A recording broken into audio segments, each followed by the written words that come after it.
Geek Therapy Radio.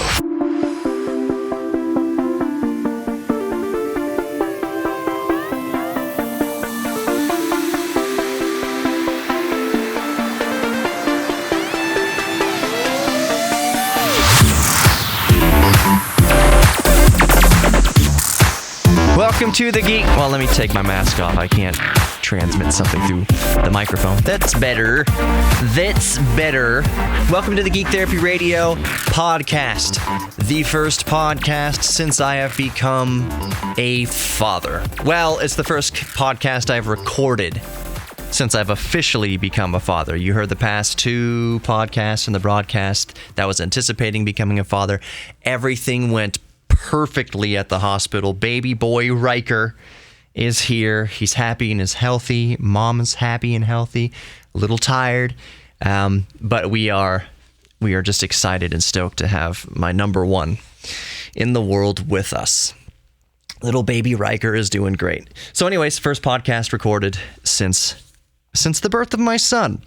I released a YouTube video yesterday, just some house cleaning type things here as we get started. Released a YouTube video yesterday. It's a project that I've had in my mind for months and months and months since I performed this tinker, and I know some of you have already seen the video and you know what I'm talking about. The video is about supercharging my electric lawnmower. I've talked about it. I've talked to you, the podcast listener, about it. I've told you about how I've upgraded the batteries in my 24-volt lawnmower to lithium iron phosphate from lead acid batteries. But I officially put the YouTube video together about it.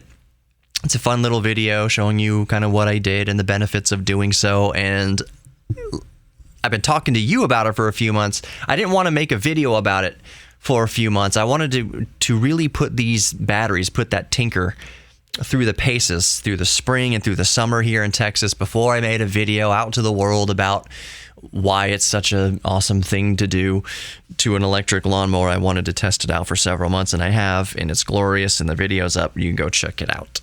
Geek Therapy Radio on YouTube. A lot has happened while I've been out. I was sitting there in the hospital because, dads, you know where I'm coming from. There's not a whole lot for dads to do. This isn't the daddy show when you go to the hospital to have a kid. This is the mommy show.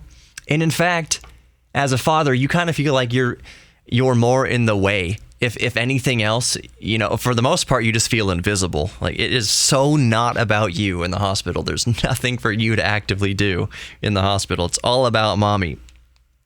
So I had my little nook set up in the hospital room. I was very happy to have it was like a pull-out couch type thing, just a flat, soft-ish surface to sleep on in the hospital for about 4 days. And I was staying current. I was reading up on what's going on in the tech world and the geek world and everything going on and all this news and AMD and what else happened, more like PlayStation 5 updates and the Raspberry Pi 400 all-in-one keyboard computer thing. There's so much that happened over the last week while I was there, I wasn't giving birth. That sounds weird, but I was in the hospital and my wife was giving birth to Riker. Lots of stuff happening.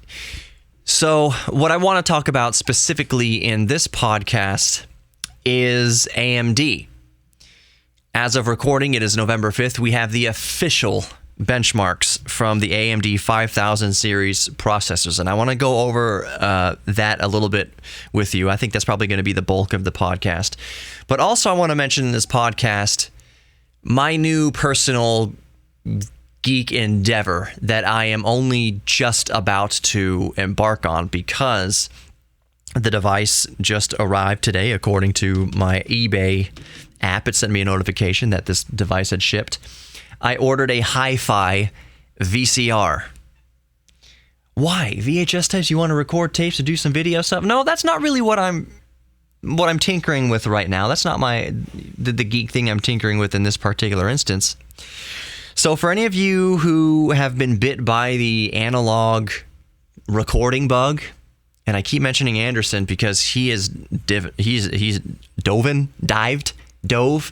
headfirst into restoring a cassette deck. Right? It was a 1980 something cassette deck there in South America, and he's been restoring it, working on it, and having a blast doing it. So he's been bit by the analog recording bug. And I got to thinking the other day, and I reminded myself of something I had forgotten about. I've talked to you, the listener, about reel-to-reels and my desire to get a reel-to-reel, a quarter-inch reel-to-reel, a half-inch reel-to-reel, 1-inch reel-to-reel, whatever. And then I thought, VCR, that records music, that records audio in an analog format, either mono on the one little audio strip on the top of the tape, or you can record it in stereo, hi-fi stereo, helically.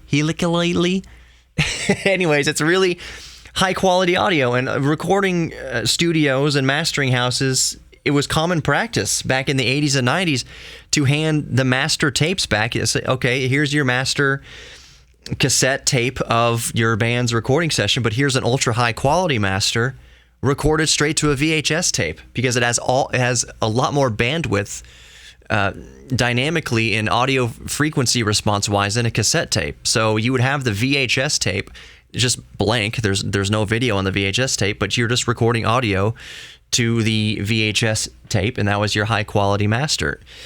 It was a lot higher quality to make dubs of cassettes off of. And so all I'm saying is VHS recorders, just the audio part of the VHS recorders, have been used in recording studios way back in the day. And I remembered this.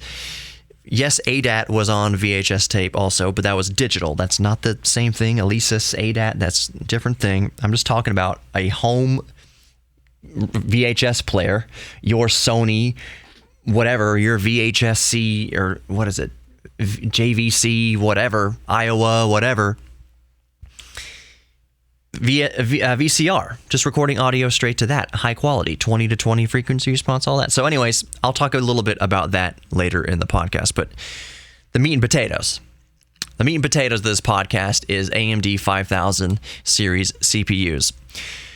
So to dive off here, in a nutshell, AMD's claims were 100% correct. And I know we talked about this kind of briefly in the past, Geek Therapy Radio briefly, which probably means at least 45 minutes, that I personally believed, I believe I mentioned this, that I have every reason to believe AMD's claims that they would beat Intel just across the board, that this AMD 5000 series of processors would be the new IPC champion, instructions per clock champion, that it would dethrone Intel as being the highest instructions per clock for single-threaded performance. And once AMD did that, it would mean the official dethroning of Intel, and it would officially mean that overall AMD was now the best gaming CPUs you can buy. And that has happened. But there are some things, there are still some things to discuss there. So we have the benchmarks, and it is confirmed that AMD does beat Intel mostly across the board as far as instructions per clock. Real briefly on instructions per clock, that it's more important to have increased instructions per clock than it is for just brute, what's the word I'm looking for? Just brute clock speed. So, for instance, here's an easy way to put it. If you have a CPU that only runs at 2 gigahertz, but it has twice the instructions per gigahertz as a CPU that runs at 4 gigahertz, but only has 1 instruction per gigahertz, they're, give or take, for sake of argument, they have the same performance. They are both performing the same amount of functions as each other. So the one that has 2 instructions per clock at 2 gigahertz is effectively the same amount of instructions per clock, or it can compute the same amount of instructions as the 4 gigahertz processor at 1 instruction per clock. So the actual frequency of the CPU isn't as important as the instructions per clock. But when you pair both of those together, you have high frequency on the CPU and you have high instructions per clock. You've got a banger. That's kind of an ideal situation. So that's where AMD 5000 series Zen 3 CPUs are now. They officially beat Intel at instructions per clock, meaning that gaming now, if you're building a gaming PC, before 5000 series CPUs, AMD CPUs, the recommendation across the entire tech sphere, computer PC building enthusiast spheres. If you're only going to game, if all you are going to do is play games, you're not going to create content, you're not going to do anything else, 99% of what you're going to do with this computer is gaming, go Intel, because Intel had, until today, the best instructions per clock, the best IPC, which is really critical. That single-threaded performance is really critical to get the most out of gaming. But that's changed. Now, if you ask anybody, I'm going to be gaming 99% of the time with this PC, what CPU should I buy? Now, as of November 5th, you say, buy AMD. They have the better IPC. They have the better single-threaded performance than Intel now. And that is true right now. As of November 5th, 2020, AMD officially is crowned gaming champion. Before today, before 5000 series GPUs, AMD, for the past little while, for the past several months, more than that, past couple years, the best bang for your buck for content creation was AMD. Because where AMD lacked behind the instructions per clock, that's why AMD just threw all the cores at you. They started the core war. Oh, we see your Intel i7 with 4 cores and 8 threads. We can't beat Intel instructions per clock and single-threaded performance, so let's just throw twice the amount of cores at you, 3 times the amount of cores at you, 4 times the amount of cores at you for a competitive price, if not cheaper. So multi-threaded workloads, i.e. content creation, you would recommend AMD. More cores, more threads. That really helps with render times, which is important for audio production, which is important for video production, which is important for video editing, which is important for 3D rendering, all sorts of artistic work. You would recommend AMD because of just the brute horsepower of having all those cores. Even though those cores had less of IPC than Intel, you had more cores to compensate for it. That was part of AMD's game plan while they work towards beating Intel at the IPC, which they have officially done now with the 5000 series CPUs. So now AMD officially holds the title of, if you want the best gaming PC, build around an AMD chip. You want the best workstation, the best content creation workstation, build around an AMD chip. There is almost no reason now to recommend building a new PC with an Intel CPU, at least not right now as of November 2020. We'll see what Intel does over the next few months, because Intel's not just going to sit there and say, oh, okay, we'll just give it to AMD. They're at least going to be trying. With all of Intel's trials and tribulations of the past few years, how they basically sat on their fannies while AMD came charging up the rear and have now overtaken them because Intel got way too fat and happy and lazy and decided, we're the king of the hill. No one's better than us. We can just slack off. We're not going to put all this energy into research and development. There's nothing competing with us. We can just kind of slack here. And now AMD is running away with the 7-nanometer process, and now they have better instructions per clock. They have readjusted their architecture and their dies. It's 8 cores per die now. AMD has just put the pedal to the metal over the past few years and has officially, I wouldn't say left Intel in the dust. And that kind of is a good segue into like the next kind of segment of what I want to talk about here, the next chunk of AMD news that I want to talk about. This Ryzen 5000 series developments. Just because we say, and just because it's a fact that AMD 5000 series processors now have better IPC instructions per clock than the current 10th gen Intel CPU, so the 10900K has better IPC than that, we aren't talking by a landslide. We're not talking 20% better instructions per clock than Intel. We are talking that AMD has really only just edged out Intel. They've really only edged out Intel in instructions per clock. So if you're thinking, I'm going to go Ryzen 5000 series because where I could play a game at 100 frames per second with an Intel, now I'm going to be running it at 130 frames per second with an AMD now. No, that's not what we're talking about. And that's not going to happen. You are talking single-digit frame increases, depending on what you're playing and depending on the resolution, which we'll talk about here in a moment. It is such a marginal increase of instructions per clock over Intel. when we say AMD is now the instructions per clock king, that's kind of, it's almost in name only. It's measurable, yes, but we're talking a handful of instructions per clock, not some sort of far and away 20 to 30% improvement over Intel. That's not what's happening.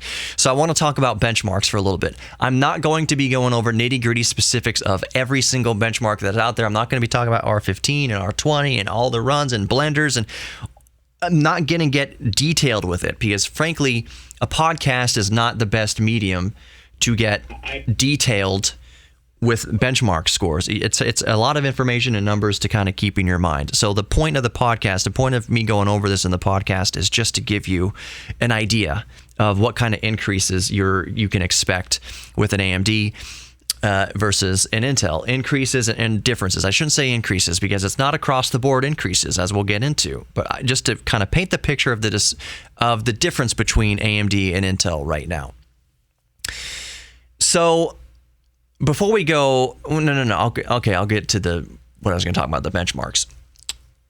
So I'm going to open up a few. I have the folder open here. I've got some screenshots of benchmarks, and these were run by Bitwit Kyle, and I just took some screenshots of his results, and these are indicative. I've checked them against a bunch of other content creators.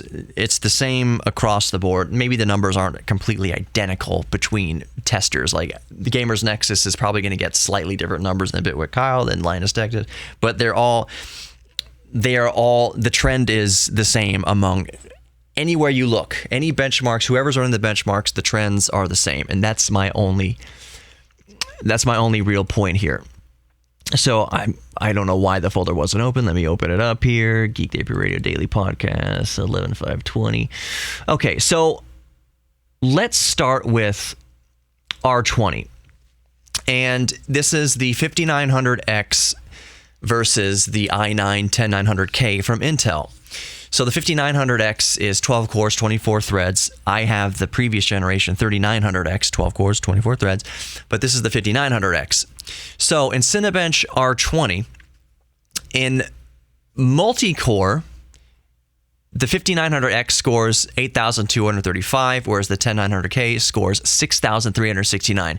Now, the 10900K is a 10-core, 20-thread chip versus the 5900X, which is 12 cores, 24 threads. So, of course, the multi-threaded performance here, more cores is better multi-threaded performance. So we completely expect to see that the 5900X with 2 more cores and 4 more threads has a substantially, almost 2,000 points higher in Cinebench R20 multi-threaded. But single core, the 10900K has a single core performance of 549, whereas the 5900X is 631. So what is that? 70 or 80 more points in Cinebench R20 in single-threaded performance. That comes down to instructions per clock. That is evidence. That's how you can see on paper, black and white, that the instruction per clock is better on AMD now than it is on Intel. The two competing chips, 5900X versus 10900K. 10900K 549, 5900X 631, a marked improvement in that particular benchmark. You know, if you pay attention to anything I do on YouTube or anywhere, that it's not just me. I'm a stickler in the belief that obviously one benchmark does not tell the entire story. So you could see that instructions per clock improvement of 60 or 70 in Cinebench R20, but that's kind of arbitrary because that's a proprietary benchmark. That's not telling the story across the board. So let's move into some more benchmarks. So TimeSpy. TimeSpy for the 5900X overall scored 17,615. And then on the 10900K overall is 17,564. So it's a little bit less. AMD takes the title in that in overall on TimeSpy. Now TimeSpy graphics, you see that the 10900K scores a 17,007, whereas the 5900X scores a 16,979. In graphics, as far as TimeSpy, it's actually marginally less than Intel. And that is shaping up what we can expect in gaming. It's kind of, it's weird what happens, and you'll see what I'm talking about here in a second. So, for instance here, Shadow of the Tomb Raider at 1080p. Shadow of the Tomb Raider, 1080p. 5900X. Average frames per second, 127. 10900K. Average frames per second, 121. So, the AMD 5900X is 6 frames per second on average faster, or more frames, I should say, than the Intel 10900K. But here's something fascinating. 1% low. The 1% low frame count. For the 5900X, it's 59 frames per second versus the 10900K is 62. So the 1% low, the 10900K is actually 3 frames better than the 5900X. Interesting. Let's up the resolution to 1440p. Shadow of the Tomb Raider, 1440p. 5900X. Average frames per second, 107. 10900K, Intel 10900K, average frames per second, 109. You up the resolution, and now Intel edges out the AMD by 2 frames per second. Also, the 1% low on the Intel is 61 frames per second, and on the AMD, it's 58. So, at 1440p in Shadow of the Tomb Raider, Intel actually has better frames per second by 2 frames per second, 2 and 3 frames per second, respectively. Interesting. You up the resolution, and AMD starts to lag behind by a frame or two, at least in Shadow of the Tomb Raider, behind Intel. Now, all games are different. You cannot take this as the end-all, be-all benchmark. Moving on a little bit here. You can see it's similar story across different games. In some games, AMD across the board, no matter the resolution, overtakes Intel by a few frames per second. In some other games, you increase the resolution and Intel goes away with and Intel surpasses AMD by a few frames. And that's the point here. When you do increase the resolution in some of these games, Intel edges out AMD but really not really by much. Not really by much. So when we're talking about Shadow of the Tomb Raider, 1440p, and Intel having 2 more frames per second on average than AMD, no gamer alive will notice a difference of 2 frames. When you're talking, what was it for Shadow of the Tomb Raider? 1440p. Let me bring this back up here. 107 frames per second versus 109 frames per second on Intel. You're not going to notice that. Nobody will ever notice that difference. But it is interesting. It is interesting, and I wasn't expecting that, to see that as you increase resolution, Intel starts to pull away, at least in Shadow of the Tomb Raider. Now, I haven't seen every benchmark from every game ever, but the videos I've seen of content creators talking about the issue, yeah, there are some games where you increase resolution and Intel, runs away with the frame rates by a couple of frames.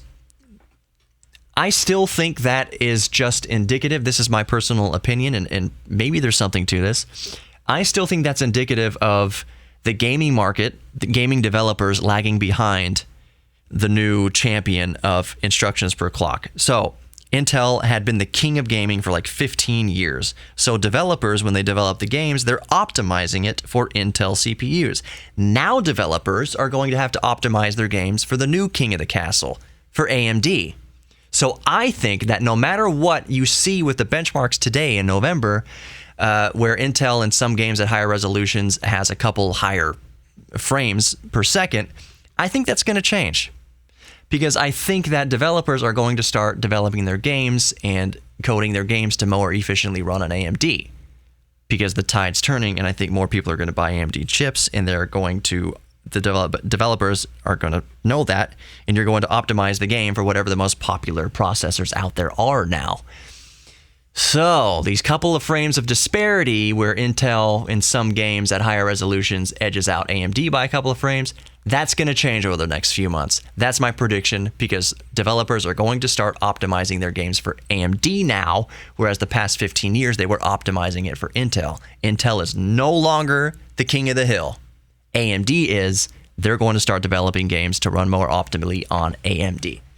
That's my prediction, and that's the big takeaway I want you to consider when you see these benchmarks and you're thinking, oh, well, maybe I still want to get a 1090 or 10900K because it gets a couple frames per second more than AMD. Well, that's not always going to be the case.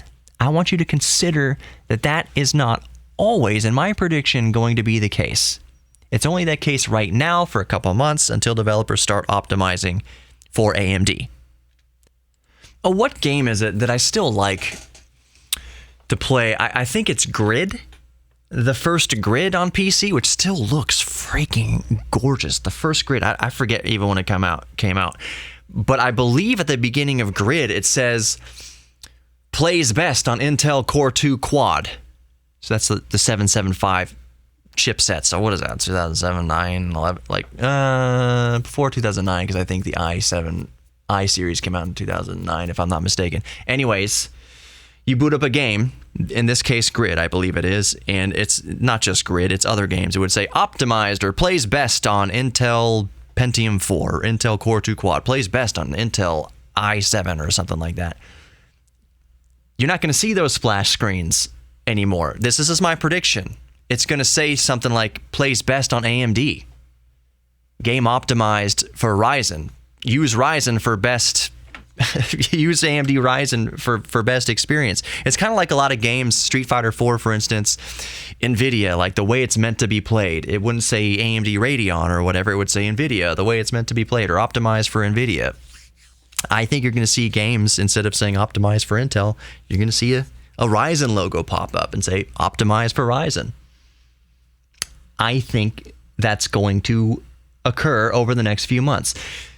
I think that, so Shadow of the Tomb Raider, for instance, that 1440p benchmark, where the Intel system edges out AMD by 2 frames per second. I think there are going to be patches, if not the next patch that comes down the pipe for Tomb Raider, that will more optimize the game for AMD. And you might see that disparity between, that 2-frame disparity kind of go away over time with each patch update. Does that make sense? I think, I would wager that's kind of the way the industry is going to go. Now that AMD's king, currently, that the industry will start optimizing games and software for AMD. But let me know what you think. GeekTherapyRadio.com. Just fill out the form, write the contact form right there. Let me know. You can email me too or tweet at me. Geek Therapy Radio on Twitter. I think it's at Geek Therapy KPRC on Twitter. Whatever. Just let me know what you think. Do you think that game developers, now that AMD is the king of the hill, the highest performance chip you can buy, do you think that developers are going to start optimizing for AMD now? That leads me into the next evolution of this conversation. I touched on this. I've talked about, not touched on. Geek Therapy Radio touched on for an extended period of time. This concept that a lot of people had where they, I would call a younger PC enthusiast had, where they actively wished for the demise of Intel.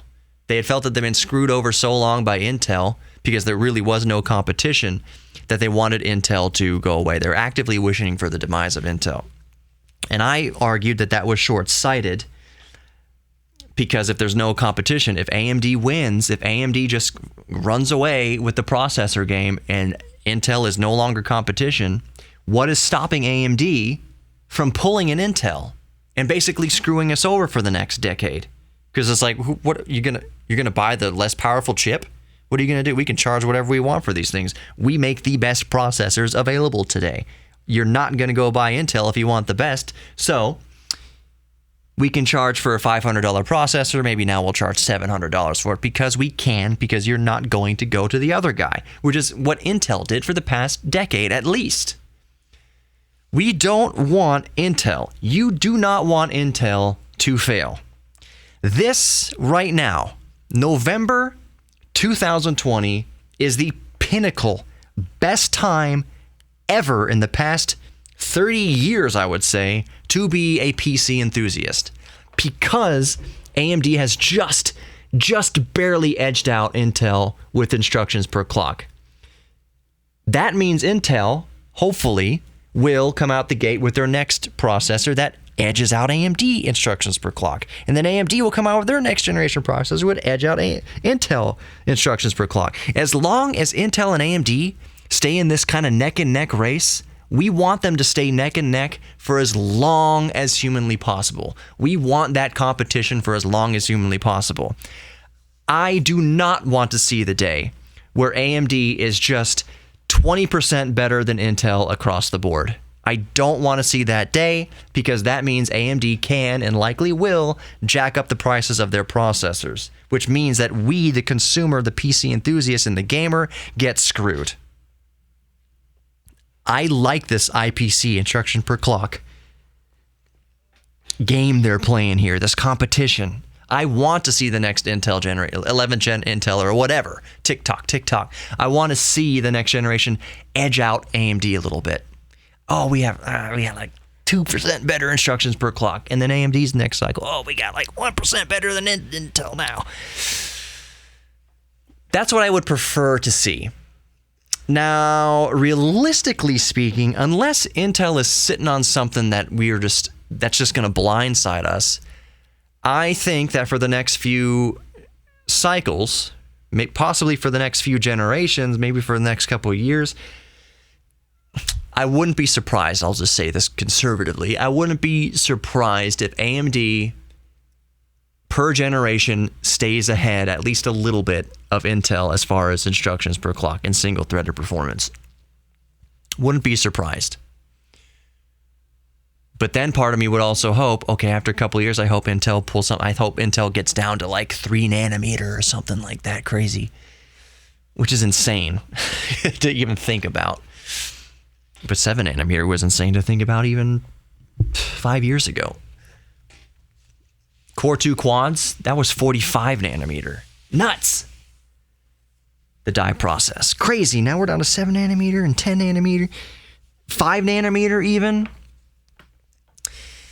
Nuts. So I just hope this competition between Intel and AMD continues so that our pocketbooks aren't so hurt when we go to the computer store to pick out a new processor. Another thing that just jumps into my mind is I've had a couple of people ask me this. Hey, Johnny, you just bought a 3900X. Are you going to buy a 5900X or 5950X? Let's just give it a 5900X. Are you going to buy the predecessor, the next generation predecessor to the chip you just bought? It's $550 or so for a 5900X. I just spent $500 or $400, on the 3900X. Is there enough of an improvement there to justify spending $500 extra on a processor? The answer is absolutely, positively, unequivocally no. If you just bought a 3900X or a 3950X and you aren't a baller, if you don't have that kind of money laying around, you're not gonna be hurting. I know that when I get home and work on projects on the 3900X, 12 cores, 24 threads, 4.3 gigahertz across half of them and 4.2 across the other, when I'm rendering out videos and podcasts and things, there's not going to be a $500 benefit to me to go out and buy 5900X. I'm good. I'm good with the 3900X for the next 5 years because I was good with the Intel Core 4790K for 5 years. I got that in 2015. I had that until 2020. I still use the 1790K or 4790K. Sorry, it's in my HT PC downstairs. I use it all the time. Still a great processor, even in 2020. Still a great gaming processor, even in 2020. If you could scoop up a 4790K for pennies on the dollar, you would be doing great. You would be doing great for a budget gaming PC build. 40 quad core, 8 threads, humming along easily at sustained 4.6 gigahertz. You'll be good to go. Playing any modern AAA title, and you'd be fine with it. Even a 4790K paired up with a 3080, while not, ideal, you'd still have a really good time gaming with a 4790K and a 3080. And trust me, there are people out there doing that right now. I guarantee you there's people out there with builds like that upgraded the graphics card. And again, it's not ideal. The bottleneck is certainly still going to be the 4790K and the DDR3 RAM that runs on the 4790K, but there's people running 3000 series GPUs on a 4th gen Intel. That's still happening, and they're having a great time. They're still playing Rocket League and Tomb Raider and everything, Apex Legends. They're having a great time with it. So will I go out to Micro Center and wait in line for a 5900X? No. Perfectly happy with my 3900X, and I will be happy if I use that chip for the next 5 years. Maybe if I have some sort of windfall financial situation, or I get, whatever happens with work or whatever, and I have expendable income, yeah, I'd love to stay current with AMD chips and even Intel if we have this kind of back and forth battle. I'd love to be able to do that, but wouldn't we all? I mean, aren't I preaching to the choir here? Wouldn't we all love to update our hardware every single, 6 months or quarter or whatever every year when the latest and greatest comes out? Some of you listening can already do that, and kudos to you. Awesome. You work hard, you deserve it. The rest of us, we're kind of... My upgrade cycle, I would say now in life, is about 5 years. And there are people listening right now whose upgrade cycle is every 10 years. There's people listening right now. I know there are, because I did a video recently with the Q6600 from like 2006, 2007. There's still people using it right now today. That's their main PC, is a Q6600. A socket 775 Core 2 Quad Q6600. And they're still using DDR2 RAM with it. You can use DDR3 also, but they're using 15-year-old components at this point and still perfectly happy with it. And I demonstrated in that video that for day-to-day and even some light gaming, even a Q6600 from 2007 is still viable for a lot of games, especially esports. So, another note, I'm looking at my notes here. One thing I wanted to mention, if it's important to anybody, which I imagine it's not really important to anybody,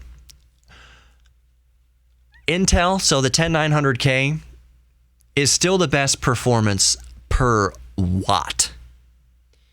So the 5900X versus a 10900K is going to be pulling more watts out of the wall. I forget the exact number. It's not like 100 extra watts.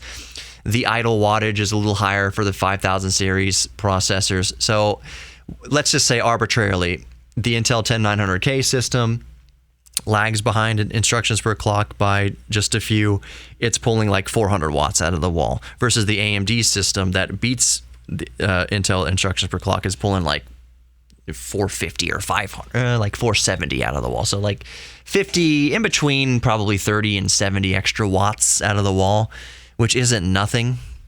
That's like an entire extra light bulb on in your room, like a 65 watt light bulb, or 60 watt light bulb just on. I can't explain it, and don't rake me over the coals for not knowing the exact ins and outs on exactly why there's more power consumption with the AMD, because you would think, well, AMD's got the smaller die process. They're on 7 nanometer versus 10 nanometer or 12 or 14 or whatever that 10th gen Intel is. It's smaller, is more power efficient. Wouldn't that mean?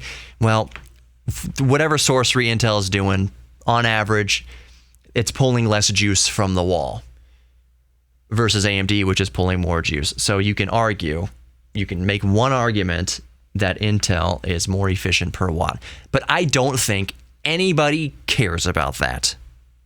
60 extra watts out of the wall to have the most powerful, best performing processor in the world, I think we'll take that all day long at the cost of a little bit of extra heat.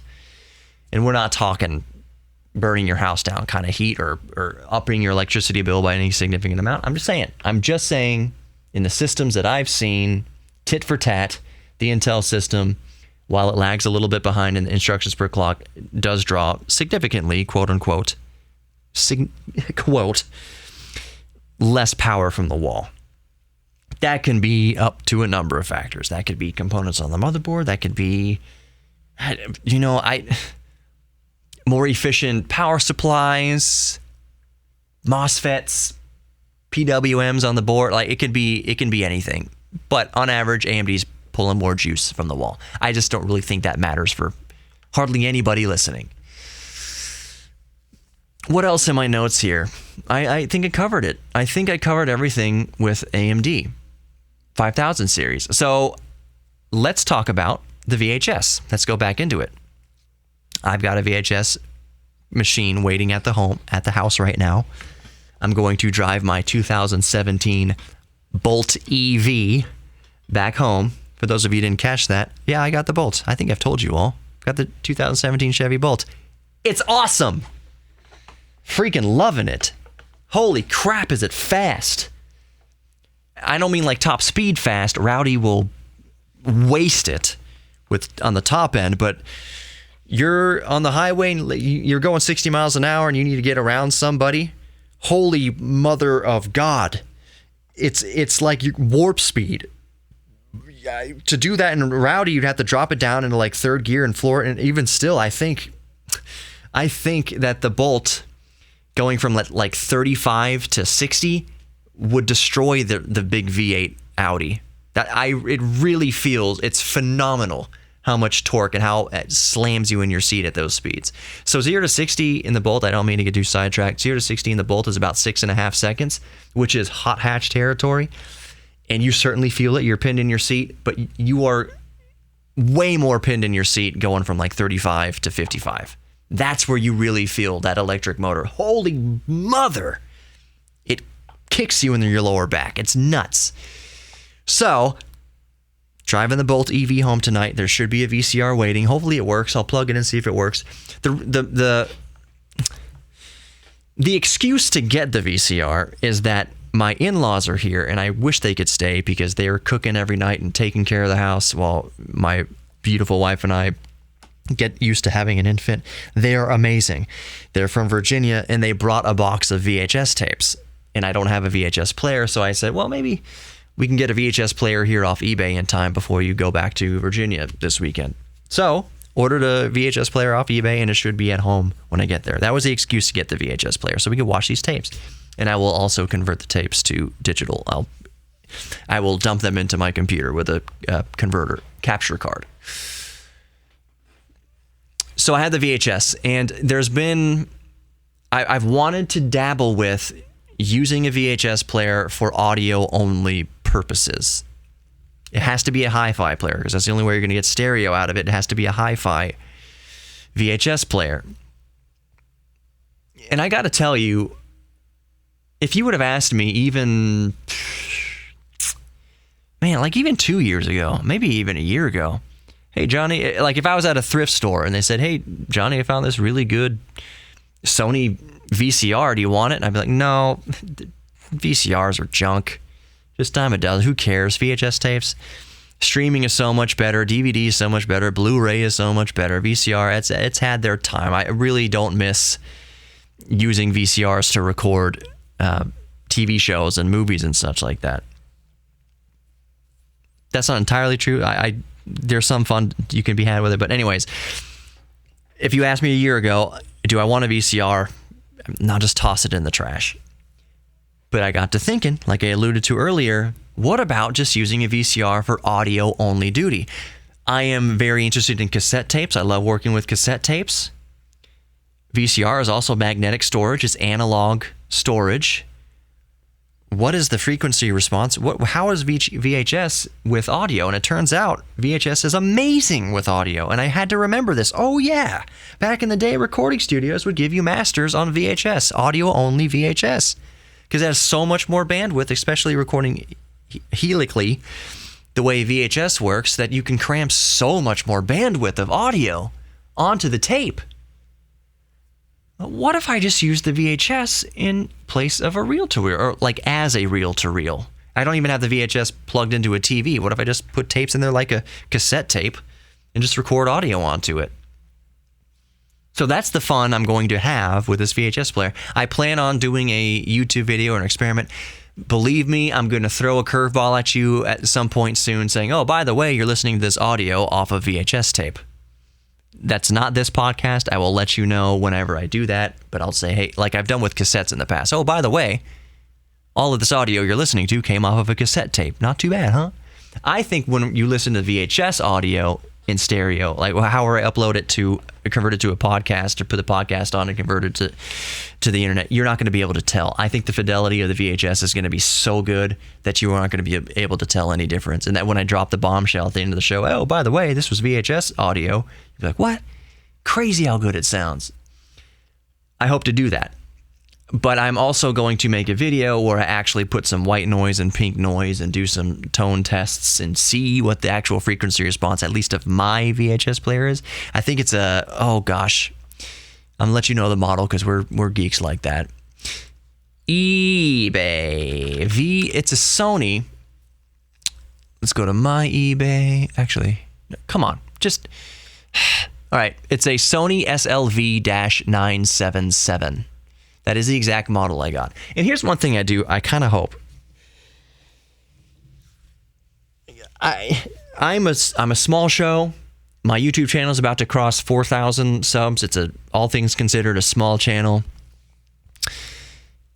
I hope that me sparking it could spark an interest in VHS at least a little bit. You know, maybe a couple of you went out there or unearthed your VHS player. I'm just hoping that I don't spark, and I don't think I will, some sort of, run on VHS players or run on VCRs. So what I'm saying is basically, if Clint, I've had LGR here on the show many times, or the 8-bit guy or whoever, if I have Clint on here and he's like, and he made a LGR video about a VCR, that can very much so impact prices on eBay. And that's an argument that some make about the retro tech community, is that if somebody like LGR gets a hold of a vintage computer and does a video on it, that the price of that machine goes up because there's more interest in it now. And that's certainly true. If you would have said to somebody 5 years ago, 10 years ago, oh, a 286 computer, you want a 286 in decent condition? That's going to cost you several $100s. It can be $1,000 for an old 286 versus 10 years ago. That crap could be found in a dumpster. People would be giving that away. You'd be cruising eBay and see a 286 or a 386 for $20. Free shipping. They just want to get rid of these things. Now that's not the case. It's hundreds of dollars for a 286 computer or 386 computer. You're spending over $100 easy. And if you are spending anything below $200, you got a fixer-upper. You've got blown caps and chips, and you're going to have to be sourcing parts. The price has gone up because of retro tech enthusiasts making videos and increasing the interest and demand in these old machines. That, coupled with a lot of people have thrown away these old machines because they never foresaw a day where they'd ever become popular again, or they'd ever be, I shouldn't say popular, where they'd ever become desirable again. So I kind of hope by me getting into Sony or getting into a VCR that I'm not part of a bigger interest, if that makes sense. I don't think that I would be the one to tip off this snowball of prices going up with VCRs. But you ever notice that as soon as you get into something, you've noticed, oh, wow, there's a lot of other people that have gotten really into it too. And it's not like you all communicated together. It's just like, well, good. It's crazy timing. Hey, I'm into this, and turns out a lot of other people are into this. And I just don't want to see the price of cheap $30 VCRs from the 90s skyrocketing to $500. So this, I'll give an example. This Sony SLV-977 was a very run-of-the-mill VCR, but it's a good VCR, and I spent $60 on it before shipping. I think it's $83 total. So it's a decent VCR. I didn't get the cheapest piece of crap I could find. I wanted to get a decent VCR. So I spent $60 minus shipping. $60 on this VCR.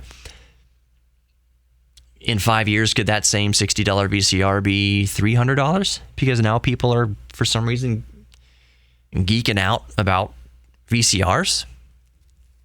I'd say it could be. I say it could happen because the exact same thing happened to vintage computers and cassette recorders. Holy Lord. Cassette decks. Anybody of you who've gotten into cassettes, you know that cassette decks have skyrocketed. Walkman, like portable Walkman. Good Lord, you could spend $1,200 on a Walkman easily.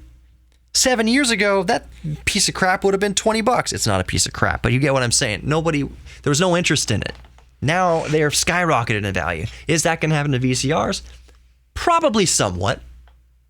But I would categorize the VCR right now in terms of interest and price like PDAs from the turn of the century, early 2000s. I did a video about PDAs, and one reason why I highly, encouraged fellow geeks to get into PDAs, if they wanted to get into vintage technology, I think a good place would be PDAs because it's just old enough that it's meaningful.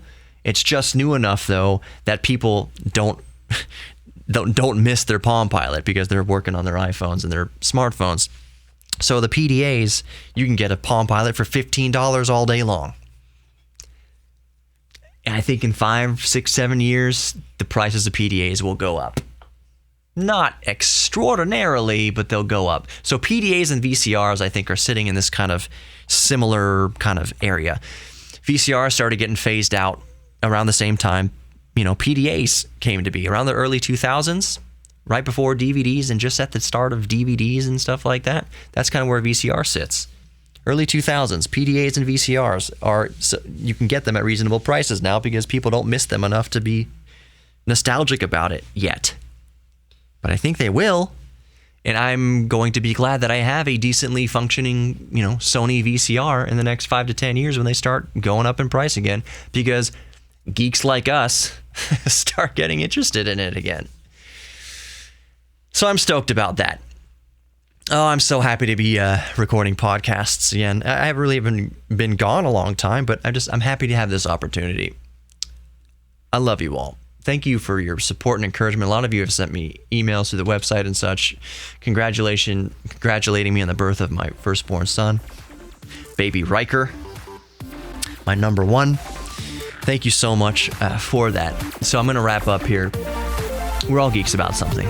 Embrace your inner geek. You are worthy of love. You're worthy of giving love. You are worthy of receiving love. You are also worthy of your own self-respect. Thank you so much for listening to Geek Therapy Radio. Hope you were able to geek out with me today, and I'll talk to you later.